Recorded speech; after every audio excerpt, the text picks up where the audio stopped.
Et ce moment est doublement particulier par le fait que le contexte nous impose un confinement et fait que, dans des conditions assez particulières, ce service est réalisé aujourd'hui. Je sais que de très nombreuses personnes ont souhaité être présentes aujourd'hui, ne le peuvent pas. Ne le peuvent pas parce qu'ils n'ont pas la liberté de leur mouvement, ils ne sont pas autorisés à se déplacer des fois de si loin. Je pense à toute la communauté de Basse-Terre, où j'ai eu de très nombreux échos de personnes qui aimeraient être présentes. Alors il faut dire que notre frère Farasman était très aimé à Basse-Terre. Il a passé l'essentiel de sa jeunesse dans Basse-Terre, ancienne église, et très apprécié. Certains le retrouvaient dans ses jours plus avancés. Il était plus fatigué, mais je garde ce souvenir de ce jeune, relativement jeune, que nous avions à Basse-Terre comme ancien et qui nous a inspirés tandis que nous étions très jeunes. C'est pourquoi d'ailleurs j'ai reçu des messages directs et indirects de plusieurs que je voulais vous communiquer. D'abord, les condoléances et l'amitié de la famille du pasteur Guy Roger, qui nous suit maintenant en Zoom, j'ai vu tout à l'heure, qui participe avec nous à ce moment.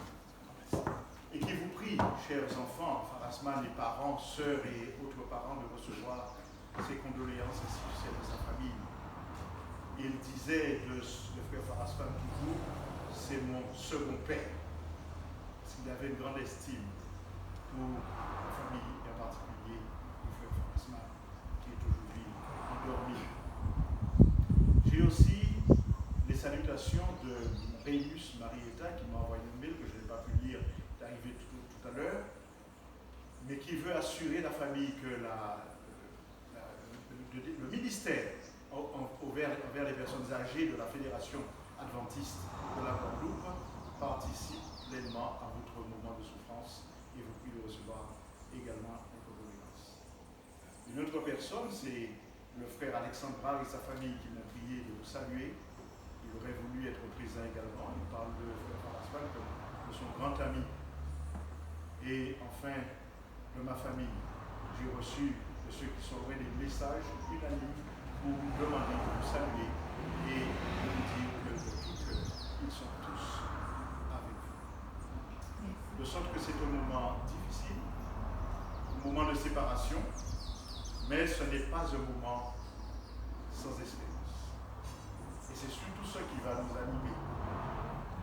En pensant à notre frère qui s'est endormi, frère Farasman, pour lequel j'ai toujours eu une affection particulière, pour l'avoir visité plusieurs fois, c'est un dernier encore, et rencontrant sa sœur et ses enfants qui l'entouraient, son frère non plus une fois. Je garde de lui notre souvenir particulier d'un homme déterminé dans ce qu'il faisait. Il savait ce qu'il voulait. Et il y a de très nombreuses expériences que nous n'aurons pas le temps de partager parce que le temps qui nous est échu est trop court. Mais il était déterminé. Il avait une foi ferme dans ses convictions. Et je me rappelle quand il était dans une société où il travaillait, on a voulu le troubler, le perturber par rapport au samedi où il ne travaillait pas. Il a préféré s'en aller et trouver une autre société qui le payait beaucoup mieux et qui l'a installé dans des conditions bien meilleures. Et je l'ai visité une fois à Petit Pérou, je me dis, regarde comment le Seigneur m'a dit. Je suis bien mieux maintenant. Donc c'était un homme de conviction qui avait beaucoup d'affection pour ses enfants, mais aussi un homme qui était exigeant. Il y a beaucoup de personnes qui sont exigeantes envers les autres et tolérantes envers elles. Il était d'abord exigeant envers lui-même. Et évidemment, il s'attendait à ce que tous ceux qui étaient tout près ou au loin de lui aient également une attitude révérencieuse et correcte quant aux principes qu'il avait comme conviction qui étaient les meilleurs. Parce que ces principes étaient dus à l'éducation d'abord. Il a grandi avec une éducation qui est différente de celle que l'on a aujourd'hui.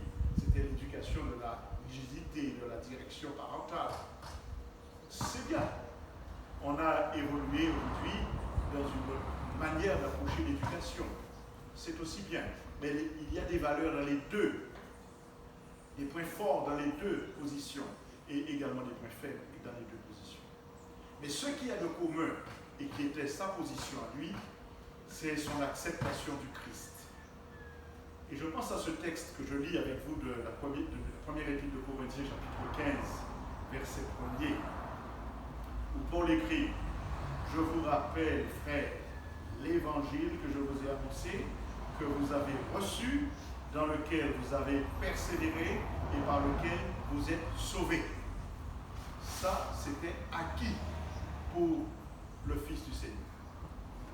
Il a reçu l'évangile et ensuite il a cru et il a persévéré, sachant que c'est là, dans cette conviction, dans cette certitude donnée par Dieu, que se trouvait le salut, par lequel vous êtes sauvés.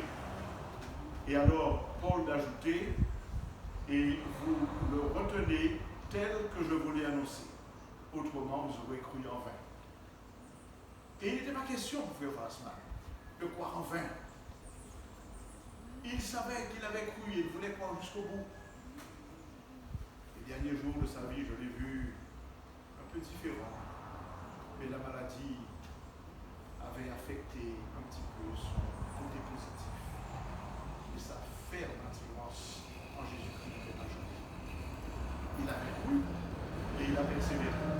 Et il a persévéré. Et vous savez pourquoi il persévérait?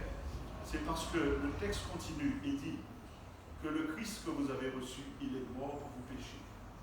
Il est mort, vous avez cru en lui. Je vous ai enseigné avant tout comme je l'avais aussi reçu, que Christ est mort pour nos péchés, selon les Écritures, qu'il a été enseveli et qu'il est ressuscité au 3e jour, selon les Écritures. Et après, le texte dira qu'il a apparu à ses faces et à d'autres.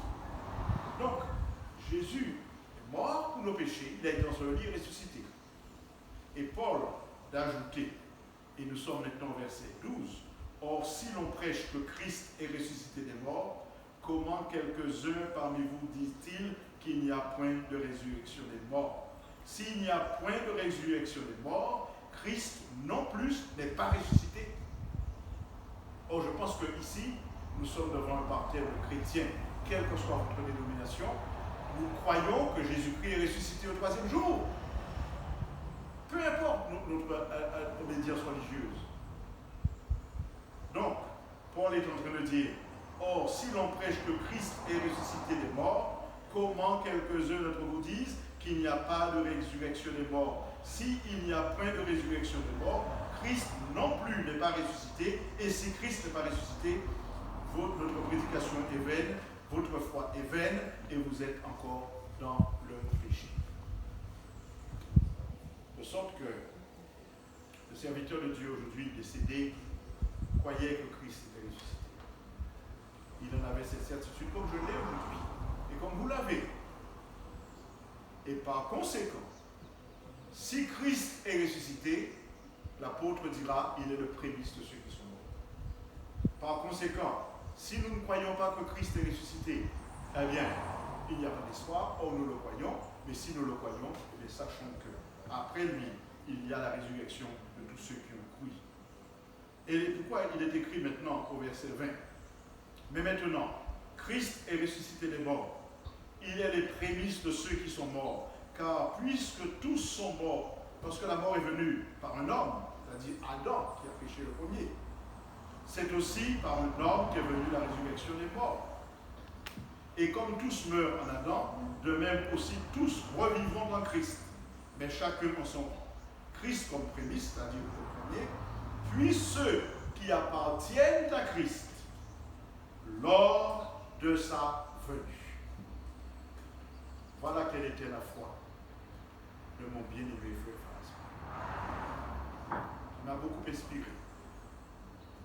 J'ai toujours écouté quand il prêchait avec plaisir. Il est mort avec cette assurance. Et c'est pourquoi nous laissons le dépôt au Seigneur. C'est lui qui est mon Dieu. Mais Dieu ne veut pas seulement que lui soit ressuscité au dernier jour. Il voudrait que sa soeur, son frère, ses parents, ses voisines, ses enfants, ses bien-aimés qui sont présents le soient aussi. Et comme Christ est ressuscité, il voudrait que vous soyez ressuscités, que nous soyons ressuscités, pour vivre l'éternité débarrassée du péché. Cependant, Christ est prémisse. Et pour tous ceux qui appartiennent à Christ, la résurrection vient. Donc, quelle est l'étape suivante? Appartenir à Christ. Dieu veut que je lui appartienne et je lui ai donné ma vie, et Dieu désire que vous lui apparteniez chacun de vous, parce qu'il est mort pour le pardon des péchés. Et l'apôtre terminera en disant, je passe à certaines choses. Ce que je dis, verset 50, frère, c'est que la chair et le sang ne peuvent hériter le royaume de Dieu, et que la corruption n'hérite pas l'incorruptibilité.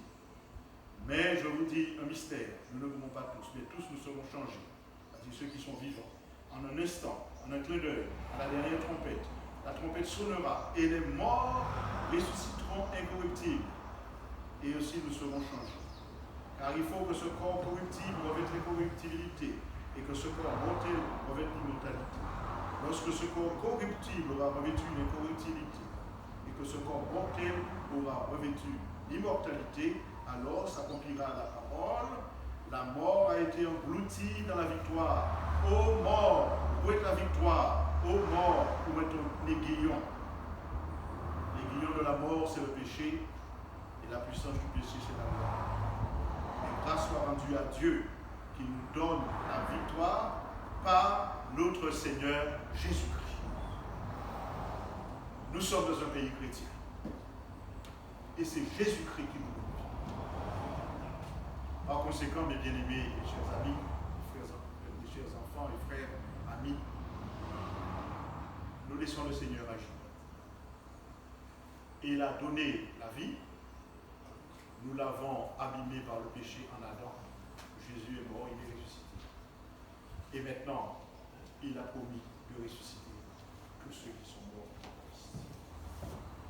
C'est une espérance. Et ce fut celle de notre vie. Je suis avec vous aujourd'hui parce que c'est une famille amie. C'est un père spirituel. Il avait souhaité le premier années, a-t-il dit, le jour où je mourrai, j'aimerais que tu fasses mes filles. Je n'ai pas pensé que ce serait dans ces conditions. Ça aurait pu être dans des conditions différentes, comme on a habituellement. Mais le contexte est ce qu'il est. Aussi, nous restons attachés aux promesses, sachant que le Christ qu'il a promis ressuscitera au dernier jour. Le dernier jour, c'est le jour de son règne. Persévérons, restons attachés